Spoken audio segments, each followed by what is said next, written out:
भूतों की शादी। हाँ, आज मैं एक टॉपिक लेके आ गया हूँ जिसमें कि मैं बताऊंगा कि कैसे मेरे खुद के चाचा ने भूतों की शादी को देखा और उन्होंने अपनी जान को कैसे उस शादी से बचाया, कैसे वो उस शादी से बचकर निकले। हाँ, ये पूरी कहानी मेरे चाचा की आप बीती कहानी है। जब उनका जवानी का दौर था, 18-19 साल की उनकी उम्र थी। उनका काफी कैड़ा शौक था कि वो खेतों पर रात को हमेशा जाते थे, किसी ना किसी बहाने से, कभी ट्यूबवेल पर, कभी खेत देखने, कभी गाय देखने, कभी सुअर देखने। एक रोज जो उनके साथ हुआ वो बहुत ज्यादा दहला देने वाला था। उन्होंने खुद कभी नहीं सोचा था कि उनके साथ ये सब हो जाएगा और उनका बचना नामुमकिन जैसा हो जाएगा। हाँ, ये बात है उनके जवानी के दौर की।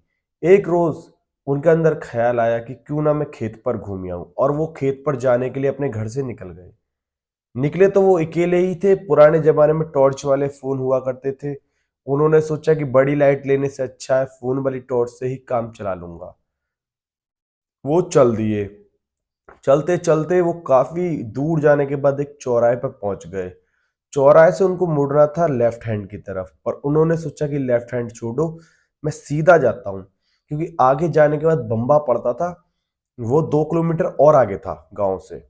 उन्होंने कहा चलो कोई नहीं, पर उनको ये नहीं पता था कि ये पूर्णिमा की रात है, और पूर्णिमा की रात जो होती है, जब रूहानी शक्तियों की ताकत दुगनी रफ्तार से काम करती है। उन्होंने कभी नहीं सोचा था कि उनका बचना भी नामुमकिन हो जाएगा। हाँ, वो जैसे ही बम्बे के पास पहुंचे, उन्होंने देखा कि दूर एक अलग टाइप की मिसालें जल रही हैं। उन्होंने कहा अरे ये कैसी लाइटें जल रही हैं, मैं जाकर देखूं तो सही। वो धीमे धीमे चलने लगे, चलने लगे, चलने लगे। उन्होंने देखा कि कुछ लोग हैं ढोल से बजा रहे हैं, और एक आगे कुछ घोड़ा टाइप का, उसके ऊपर एक इंसान बैठा है। काफी दूर से उस चीज को वो देख रहे थे, दृष्टि को। उन्होंने सोचा कि चलो थोड़ा पास से देख लेते हैं इस चीज को, क्या दिक्कत है। वो थोड़ा आगे बढ़ने लगे, आगे बढ़ने लगे, आगे बढ़ने लगे। जैसे ही उन लोगों के मेरे चाचा पास पहुंचे, चाचा ने देखा कुछ ऐसा जो कि उनकी रूह को भी दहला देने वाला था। उन्होंने देखा कि उन लोगों के चेहरे कुछ अजीबो गरीब हैं। चेहरों पर अलग तरीका के निशान। जो ढोल बजा रहे हैं उनके चेहरे बिल्कुल सिकुड़े हुए, अंदर से मांस दिख रहा है। वो समझ तो चुके थे कि ये कुछ और ही चीज है, नॉर्मल शादी नहीं है। उन्होंने सोचा कि मैं चुपचाप ही यहां से बचकर निकल लेता हूं। जैसे ही वो बच के निकलने लगे, वो पीछे मुड़े ही थे कि एक इंसान आवाज मारता है उनमें से ही, अरे तू कहाँ जा रहा है, तू तो इधर आ। मेरे चाचा मुड़कर देखते हैं और कहते हैं अरे भाई साहब, कहीं नहीं, मैं तो घर जा रहा हूँ। चाचा जवान थे, उनका खून एकदम खौलता हुआ था। उन्होंने सोचा कि चलो एंजॉय ले ही लेता हूँ, आखिर है क्या चीज ये, मैं भी तो देखूं। चाचा ने कहा कहीं नहीं जा रहा, मैं आता हूँ। चाचा उनके पास पहुंच जाते हैं, और भाई वो जो देखते हैं, वो दृष्टि उनकी अलग ही आंखों पे छप चुकी थी।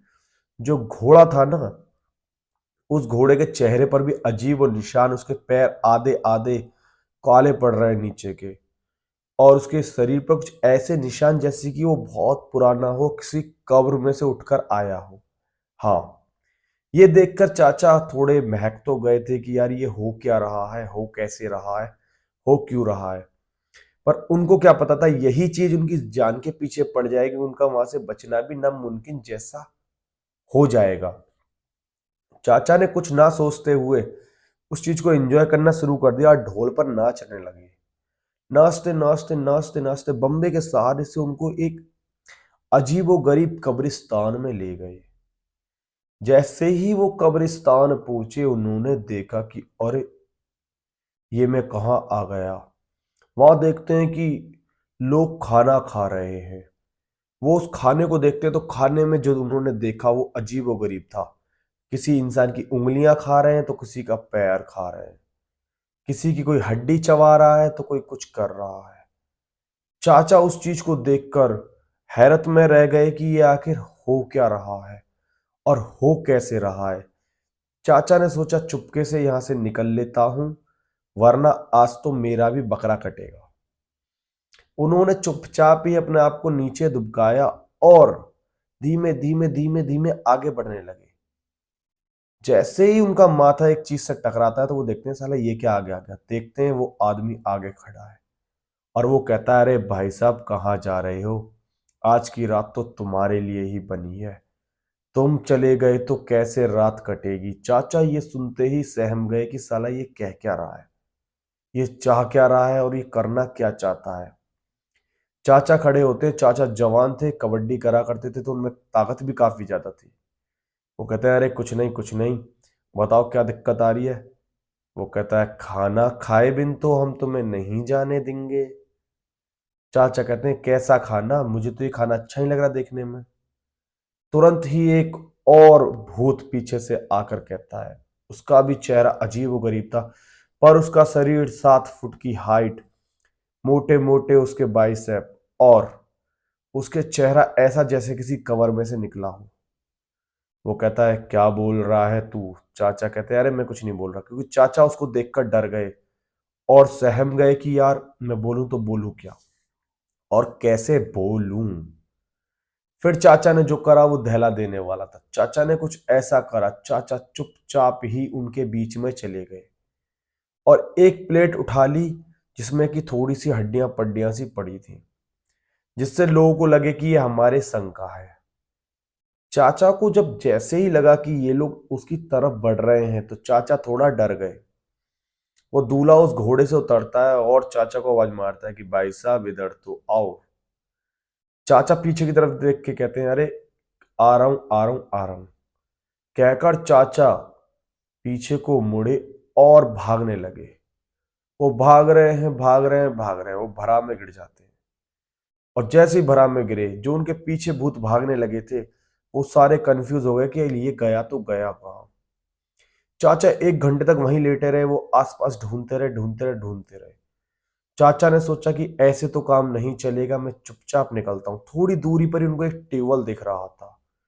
वो ट्यूबवेल बहुत दूर भी नहीं था, ज्यादा पास भी नहीं था। चाचा के अंदर ये ख्याल था कि कैसे भी करके उस ट्यूबवेल की छत पर मैं चढ़ गया तो शायद ये मुझे ना ढूंढ पाए, क्योंकि कुछ ना कुछ देर में ये भरा में भी ढूंढ ही लेंगे और मैं उनके हत्थे पड़ ही जाऊंगा। भरा का मतलब होता है जहां से पानी बह रहा होता है। चाचा उठते हैं और भागने लग जाते हैं, लेकिन चाचा की किस्मत उस समय उनका साथ नहीं दे रही थी। उनका पैर टकराता है एक मेड पर, और पैर टकराने के बाद वो मुंह के बल गिरते हैं और वो बेहोश हो जाते हैं। उनको नहीं पता चलता कि ये क्या हुआ क्या नहीं। उनकी जैसे ही आंख खुलती है तो वो देखते हैं कि एक ऐसा ही भूत आगे से चलकर आ रहा है। चाचा उस चीज को देखकर चुपचाप ही गेहूं के खेतों में घुस जाते हैं। कहते हैं कि साला खेत में तो नहीं ढूंढ पाएगा। उस गेहूं के खेत के जस्ट बराबर में ईख का खेत था। उनको पता थी कि अगर मैं ईख के खेत में घुस गया तो कोई मुझे नहीं पकड़ पाएगा और मैं निकल ही जाऊंगा।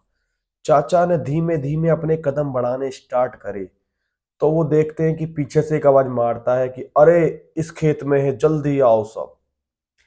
भूत उनको ढूंढते ढूंढते ढूंढते ढूंढते उस खेत में घुस गए। चाचा तगड़े थे, मजबूत थे, शरीर उनका बलशाली था। उन्होंने क्या करा, वो खड़े हुए और वो सीधा ईख की तरफ भागने लगे। भागते गए भागते गए भागते गए भागते गए और एंड मौके पर वो ईख में एंटर कर गए। और एक बार मनुष्य ईख में घुस गया, उसको पकड़ना मुमकिन ही नहीं नामुमकिन हो जाता है। उसके बाद चाचा ने पूरी रात ईख में काटी। काफी मस्त कटी चाचा की रात, क्योंकि कोई ढूंढ ही नहीं पाया उनको। और सुबह होते ही वो घर आ गए। उन्होंने बताया सारी कहानी हम सबको। हम सब लोग वहां गए। मैं काफी छोटा था, 2-3 साल का। हम सब वहां पर गए और हम लोगों ने देखा कि वहां ऐसा कुछ भी नहीं था। अब वो चाचा के दिमाग की काल्पनिक वहम था या फिर सच्चाई थी जो कि सुबह होने के बाद गायब हो गई, हमें खुद नहीं पता। अगर आपके पास भी ऐसी कोई कहानी है जो आपके आप बीती हो, किसी भी भूत की, रूहानी शक्ति की, कुछ भी, आप बस कमेंट करिए, मैं आपकी कहानी को यहाँ पर सुनाऊंगा। पर वो होनी सच्ची ही चाहिए। बाकी वीडियो को लाइक शेयर सब्सक्राइब कर देना। और एक मैंने मौसी की वीडियो डाली हुई है, उसमें मेरी मौसी के ऊपर ही जिन्नात लग गए थे, वो भी जिम से। उनका बचना काफी मुश्किल पड़ा। जाकर देखिए, आई होप आपको वीडियो भी पसंद आएगी। और मिलते हैं नई वीडियो के साथ। शेयर